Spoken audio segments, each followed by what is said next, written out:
परमात्मा श्री राधा कृष्ण के चरणारविंदों में षटकोटि नमन बंदन।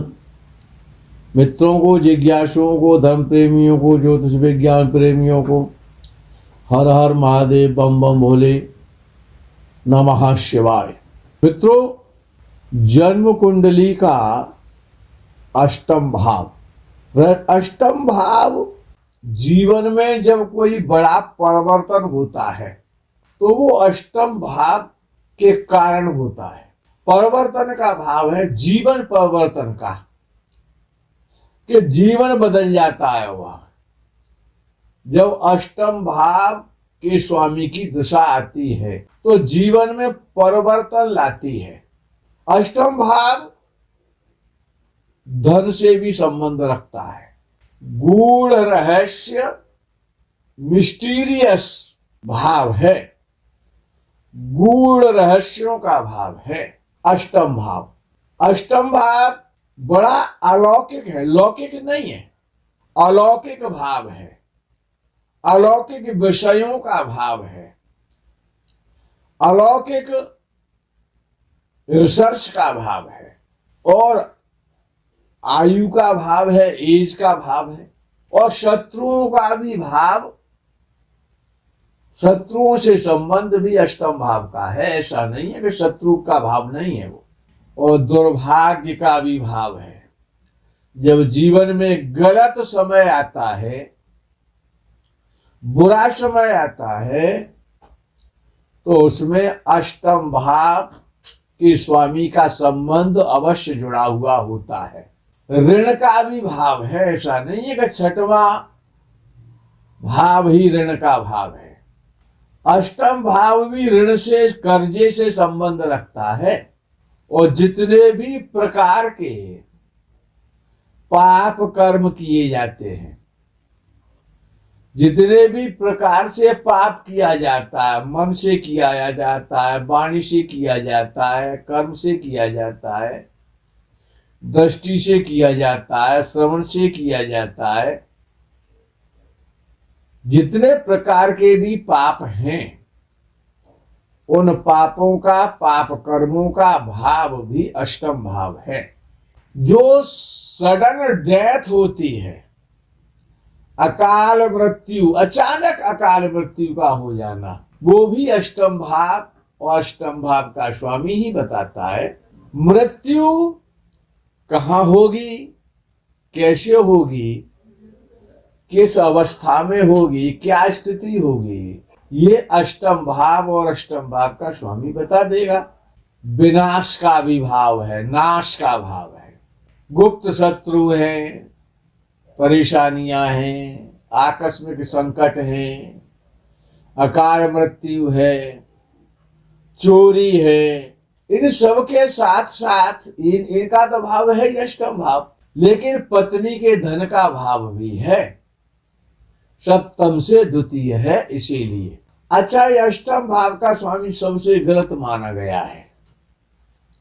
पूरी कुंडली में सबसे बेकार, सबसे खराब।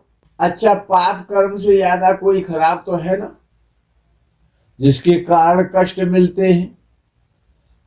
दुर्भाग्य। अब दुर्भाग्य से बड़ा और क्या गलत शब्द हो सकता है? एक तो भाग्य और सौभाग्य और परम सौभाग्य, अच्छे शब्द हैं, परिणाम अच्छा, सुनने में अच्छे लगते हैं, सबको प्रिय है। लेकिन किसी से कह दो तुम तो दुर्भाग्यशाली हो, बुरा लगेगा ना। तो अच्छा, बुरा भाव है, इसीलिए उसको बुरा कहा गया है। सबसे गलत भाव है जन्म कुंडली का। अच्छा, विशेषता ये है, सूत्र पाराशर जी के जो ज्योतिषीय सूत्र हैं कि छठवें भाव का स्वामी अपने से छठवें में बैठे तो अच्छा फल देगा, अष्टम का भाव का स्वामी अष्टम से अष्टम में बैठे तो फल बढ़िया देगा, केंद्र का स्वामी केंद्र में बैठे तो अच्छा फल देगा, त्रिकोण का स्वामी त्रिकोण में बैठे तो अच्छा फल देगा। ये सिद्धांत भावेश के आधार पर है। तो कहते हैं कि भाई अष्टम भाव का स्वामी है 12वां भाव खराब है कुंडली का तो 12वें घर में बैठ जाए तो विपरीत राजयोग बना देगा। अष्टम भाव का स्वामी 6वें भाव में बैठ जाए तो विपरीत राजयोग बना देगा। ग्रह का स्वामी ग्रह में बैठे तो अच्छा फल देगा। अष्टम भाव का स्वामी यदि किसी का लगन में बैठा हुआ है तो अष्टम भाव आयु से संबंध रखता है, तो अच्छा जिस जो भाव खराब है उसका स्वामी तो खराब ही होगा ना। अब बबूल के वृक्ष में से, बबूल के बीज से तो बबूल का ही पेड़ पैदा होगा ना। अब आप ये उम्मीद करें अष्टम भाव का स्वामी अच्छा फल देगा, ऐसा तो नहीं हो सकता। अच्छा फल तो नहीं देगा भैया। किसी भी भाव में अष्टमेश की स्थिति, अष्टमेश का बैठना अच्छा नहीं माना गया है। हाँ, यदि अष्टमेश लग्नेश भी हो जाए तो वो शुभ फल नहीं देगा तो अशुभ फल भी नहीं देगा, क्योंकि वो लग्नेश बन गया है इसीलिए।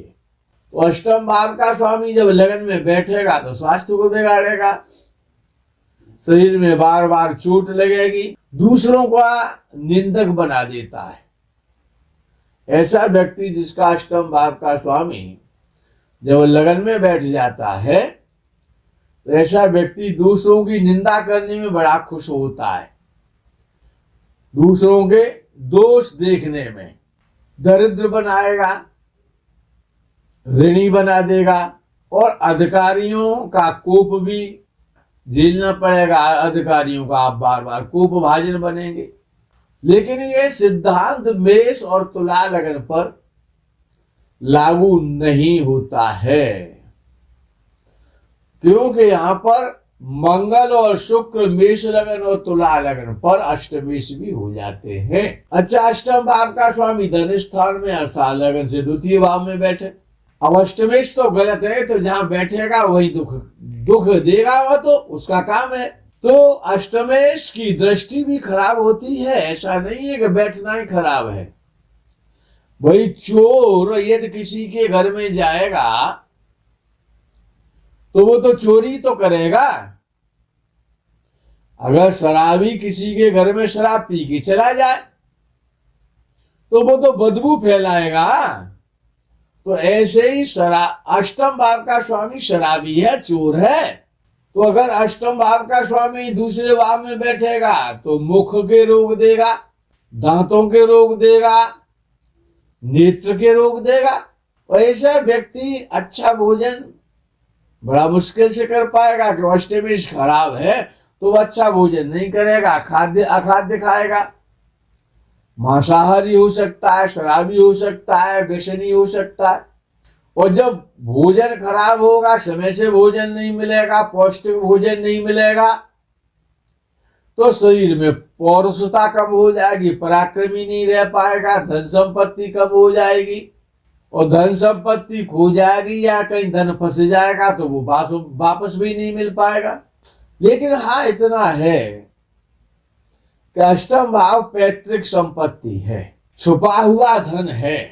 तो जब अष्टम भाव का स्वामी धन स्थान में बैठेगा तो धन की समस्याएं तो देगा, लेकिन पत्नी के द्वारा धन मिल सकता है आपको। अष्टम भाव पत्नी का धन है, पारिवारिक संपत्ति मिल जाएगी अगर अष्टम भाव का स्वामी और दूसरे भाव में बैठा है तो।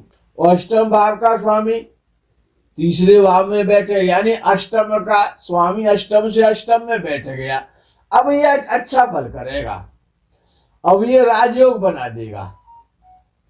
अष्टम भाव का स्वामी जब लगन से तीसरे भाव में बैठता है तो वो राजयोग का निर्माण करता है। अब राजयोग किसके लिए करेगा? अष्टम के लिए करेगा ना। अब अष्टम कोई राजयोग में तो आता नहीं है, तो क्या करेगा? वो लंबी आयु कर देगा, आयु को बढ़ा देगा। अच्छा, जब आयु होगी तभी तो भोग भोगोगे। तो अब आयु का राजयोग हो गया कि आप दीर्घ आयु होंगे, लंबी आयु वाले हो जाएंगे। भले ही रोगी बने रहे, लेकिन आयु तो आपकी लंबी होगी। 90-100 वर्ष से पहले तो खत्म होने वाले हो नहीं आप। जब अष्टम भाव का स्वामी लगन से तीसरे भाव में बैठेगा तो आयु का राजयोग बनाएगा, यानी आयु बड़ी कर देगा, आयु के लिए बहुत अच्छा सिद्ध होगा। अच्छा, वहां से अष्टम भाव की स्वामी की जो दृष्टि है वो भाग्य स्थान पर पड़ेगी, सीधी दृष्टि होगी, सातवीं दृष्टि। तो ये तो हो सकता है कि पिता से शत्रुता हो जाए। क्यों हो जाएगी? कि भाग्य स्थान पिता का स्थान है और अष्टम भाव पिता के विनाश का स्थान है। और अष्टम भाव का स्वामी जब लगन से तीसरे भाव में बैठेगा तो पिता के भाव को देखेगा, तो पिता से परेशानी होगी, पिता से वैमनस्य रहेगा, विचार भिन्नता रहेगी, पिता से, भाइयों से परेशानी होगी, मित्रों से परेशानी होगी, जिसके कारण मन परेशान रहेगा, मन पीड़ित रहेगा। और जो सेवक है वो भी तीसरा भाव है, दास दासियों का, सेवकों का, नौकर चाकरों का। तो नौकर चाकरों से परेशानी होगी, आप अपना काम स्वयं करो, और नौकर तो आपको मिलेंगे नहीं, ना आप में नौकर रखने की सामर्थ्य बची है। तो नौकर गायब, भाई बंधु गायब, और मित्र गायब, और पिता से संबंध खराब। लेकिन आयु के लिए वरदान मिल गया, यही एक राजयोग समझ लें, आपके आयु का राजयोग बन गया।